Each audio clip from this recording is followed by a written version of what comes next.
Emily Ferry.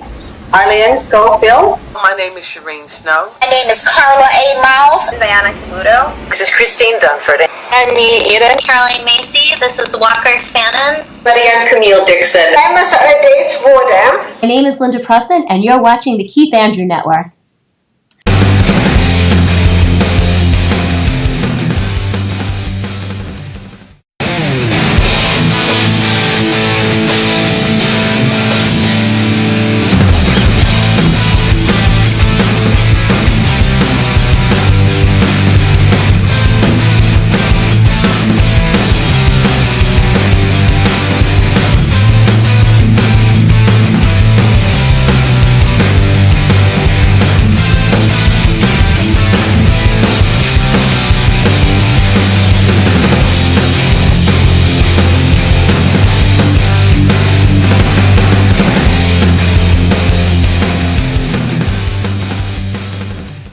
Ladies and gentlemen, my name is Keith Andrew. This is episode 451. I'm here with Joyce Porter, and I just want to say thank you for being a guest on my talk show.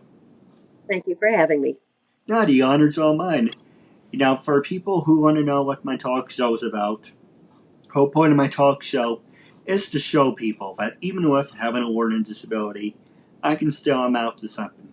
And at the same time, I'm able to turn myself into an example for people out there dealing with any types of learning disabilities and disabilities. They should never give up and prove people wrong. Prove to them that labels do not dictate who you are and who you're going to be. And to prove to them you can break the labels. So hashtag break the labels. That being said, half hour, 37 minutes of your time, and starting off, what can you tell us about yourself? I live in Oak Park, Illinois, and I'm a retired professor of theater and an actor. I retired in order to devote myself to acting, primarily in independent films. What about, well, let's see, I was going to ask, let's ask the easy questions first, and then we can go to the hard-hitting ones. So starting off, how was life growing up? And when you were in high school and college, did you do any sports? No, I've never been very athletic. The closest thing that I ever did to sports was that I took dance lessons for quite a number of years. I thought it might give me a little more coordination, and it was something that I wanted to do. But sports. Did you ever get the chance, by accident, when you're taking dance classes, did you ever cause any pile-ups? No. It would have been fun, though. Yeah, I actually got fairly good at the end, but once I was in high school, I wanted to spend my Saturdays going shopping with my friends instead of studio. What about, who influenced you to get into dancing? My mom used to watch Kate Smith, which was a variety show, and they would have dancers on there, and I loved watching the ballerinas. So my early goal when I was a kid was to be a ballerina, and I took ballet classes, and then I added tap and jazz and so on. And really, I don't think I would have ever made it professionally because I don't really have the right build for that. But I enjoyed it. We had recitals every June and did the whole thing, costumes and all that. And we would take field trips to ballets, and it was a lot of fun. No, absolutely. Now, the next question I was going to ask you is, what did you major in when you went to college? When I started out, I was a Spanish major. During my first semester, I was cast in a play. I was also taking singing besides dancing, which actually went on longer than the dancing. And I got cast in the play because they were looking for some people to sing some songs. It wasn't a musical, but it was set in the 1800s, and they wanted some period songs and so on. And I was in a choir, and the choir director mentioned that he was working on the music for the play and invited us to audition. And I did that, and I got the play. And by the end of the semester, I changed my major to speech and theater education. Oh, nice. And, yeah, and then they, at Champaign, they actually divided into speech and theater, and I was a theater major for about 2 days before my parents found out. I got my degree in speech education with an emphasis on theater, and then into teaching theater and speech and humanities and later film. No, that's really cool. What about who influenced you to become an actor, and how many years have you been acting? Well, I've been acting for a long time, since I was 17. I won't say exactly how many years that is, but it's decades. And I don't know that anyone particularly influenced me, but when my parents came to see me in a play, my dad said it was genetics because he almost became a professional actor. I didn't realize that. I knew that he did used to do recitations, and it was just something I really loved doing. I really loved being involved in plays. The first play I was in was a very big production, big cast, and was pretty exciting. And I've been doing it ever since. When I was teaching, I could only do a little community theater on the side when I was working full time, though I did also direct. I directed a show every year, and that was very rewarding. No, that's really cool. Have you ever worked with any big name stars, or did you start off as being an extra? Well, yeah, I mean, one thing I was able to do while I was working full time was that occasionally I do some extra work. I couldn't do much more than that or community theater. And as an extra, I was in some films that had big name stars, but of course, I didn't have anything in the way of significant roles. The closest thing I've done that in terms of working, really working with a star and not just being on the set and just happening to stand next to Robert De Niro in a scene, which was very cool, um, as an extra. But where I was actually acting with one was that I was in a film called, this was after I retired from teaching, Chicago Overcoat. And I had a two-person scene with Frank Vincent, who was in Goodfellas and a number of other big films. So that was pretty cool. And I've got that scene on my reel because that's pretty notable. Now, the next question I was going to ask you was your acting career and being a speech therapist and an educator. Have you ever worked with people with special needs? No, I was never in speech therapy. The type of speech that I worked with was public speaking, helping people to get comfortable speaking in front of a group. I did more with theater and humanities than with speech, but I did teach some speech classes. I did once have a student who was blind and would joke about he would volunteer to operate the camera when we recorded the speeches. He had a very good sense of humor about it. Otherwise, in a way, it's kind of a need that some people are extremely shy about speaking in front of groups. I'm comfortable with that. Could we pause for just a second and pick it up? Me, Mark Medley. Hi everybody, this is Mark Neely. Barry Papick. This is Peter Bruno. My name is Kyle Collier. This is Julio Santiago, better known as Dynamite. I'm Richard Epcar. Morris Chow. This is Kerrigan Mahan. This is Goldar. And we both support Keith Andrew. My name is Ron Wasserman, and I am supporting Keith Andrew and what he is doing, and you better do the same, or I'm gonna come kick your ass. My name is Keith Andrew, and you're watching the Keith Andrew Network. This is episode 451. I'm here with Joyce Porter, and the next question I was going to ask you is, how do you feel about social media? Can social media make you or break you? And comparing everything now that you know to when you were growing up and doing your acting career, do you think it's the same? Do you think it's different? Do you think it helped? Do you think it hurt? What is your opinion on now and then? All right. It can be, and people feel bad because you see other people are being cast, and you're wondering, why aren't you being cast? Why didn't you get to that audition? I'd say extremely positive. It's been very positive for me. For example, I'm going to be in a film this summer that's directed by someone I met through social media. And I wouldn't have had that opportunity if I didn't know him in that way. And I've developed, just a week or two ago, a group of a dozen of us went to see and support one of our friends in a play. We all had dinner together. We had time. And while we would know each other slightly from seeing each other at auditions, we've really gotten to know each other and each other's lives through social media, through being on Facebook and posting pretty much every day. So yeah, it's very positive.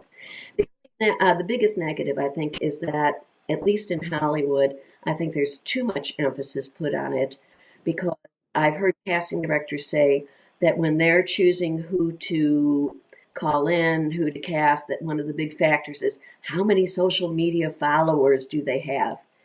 And I don't know if it's Black Mirror, but it's like an episode of Black Mirror. There's too much emphasis on numbers and how many followers do you have and all that. I'm really not, into that. But I do like the relationships that I've built up through Facebook um, over the years.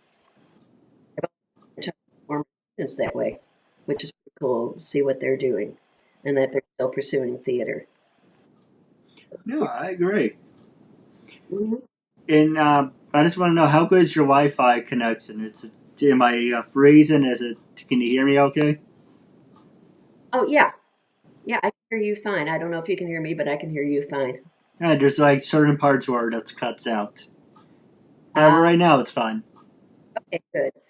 I think that's more my phone than the Wi-Fi. I think to take my phone into Apple and have it out and improve it a bit. No, I understand. Hey, it's a demo, so it's always got to be a work in progress. Right. But one thing I do want to plug for our listeners is don't forget to follow us on social media. And I usually do this at the end, but I'm just going to throw it out right now. Coming soon, eventually, maybe in a week or so, but it's still in the process. I'm going to have a second show, and that will be aired in live. Well, not live, but he wants to see how I'm doing. I'm working with an editor. He wants to see how I'm doing, and once I do pretty good, then we're going to be live. But right now, I will have a studio live in Monroe, New York at Studio 6. It airs on Channel 22 if you have Optimum Cable, or Optimum Online, whatever you want to call it. So just call it Optimum Online, Optimum Cable. Channel 22, that's public broadcasting. And it's pretty much, the same concept of what this show is. However, 1, there will be an audience. 2, it will be on TV. 3, it will be in HD. 4, well, hopefully, it will be in HD. Number 4 will be, it's the same questions as we are right now. But the biggest thing is, we're going to be sitting there in person. So that's eventually coming soon. It's called the Keith Andrew Network presents the Sit Down with Keith Andrew. Now, with that being said, I'm going to ask you a question, and I'm going to ask, what are a couple of your biggest accomplishments in your life, and what are a couple of biggest regrets? I think my biggest accomplishment is the many plays I directed, which were very challenging. Most of them were at the community college where I taught. We never settled for doing something easy. I directed shows like Julius Caesar and Amadeus and Music Man, very challenging shows. And we didn't limit our casting to just the students. They were, as long as at least half the cast was consisting of students, so that they were getting an experience. They were often happy to work with older actors in the community, or more appropriate for the cast, who learned from and work with and have a high quality production. We had some really good shows. I'd say that was my biggest accomplishment. And in terms of regrets, I wish I had been acting sooner. There were certain opportunities that I could have taken advantage of and did not, or spoken up more. Be nicely assertive. For example, I went to an audition for a musical and I read and read well, and they said, okay, the following people can go. And I said to myself, get to sing. Oh, well. And then a couple of years later, I was talking to the director of the show and said, oh, we were thinking of casting you in the lead, and then we realized we hadn't heard you sing. And I know you, and I've heard you sing, and I know you could have done the role. So I wish, in a nice way, I'd said, well, excuse me, shouldn't have had a chance to sing. So sometimes you have to speak up for yourself. You have to, as long as you're polite about it, there's nothing wrong in asking, would it be all right if, and that kind of thing. Oh, sorry about that. Hold on a second. I have to pause again. I'm sorry. Hey, anything can happen live. Okay, sorry about that. No, don't worry about it. Anything can happen live. Okay. But the next thing I was going to ask you is for your acting career and everything that you accomplished, have you ever been criticized, and how do you do with all those critics? There are a lot of actors who will not read any reviews until after the show has closed. They do not want anyone even telling them about anything, even if it's positive, because, yes, it is hard and it can affect your performance. Now, of course, that only relates to live theater where it could affect your performance. It's not relevant in film or whatever. And you have to realize that no matter what, there's always going to be someone who doesn't like.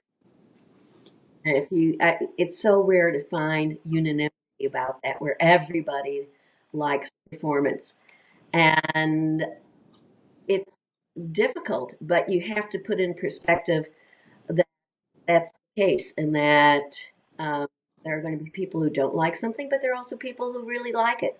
And as long as you've heard some positives along with the negatives, and it isn't all negative, and you know it's not because you didn't try, then you have to just do your best to shrug it off and focus on the next thing, the next project. No, absolutely. What are ever certain roles that you took in upon yourself that you said, it was too hard to do, but you had to motivate yourself through them? No, I can't think of any. I do almost anything. I can't grow taller, or there's certain things wouldn't be cast because they're looking for someone who's a particular whatever. But I feel that given I do my best with it, and the important thing is to me that the director is happy with what I've done. Now, it may not be what every audience member wants, but your goal is to ensure that the director has his vision. And if somebody doesn't like it, then you realize, well, that's what the director wanted.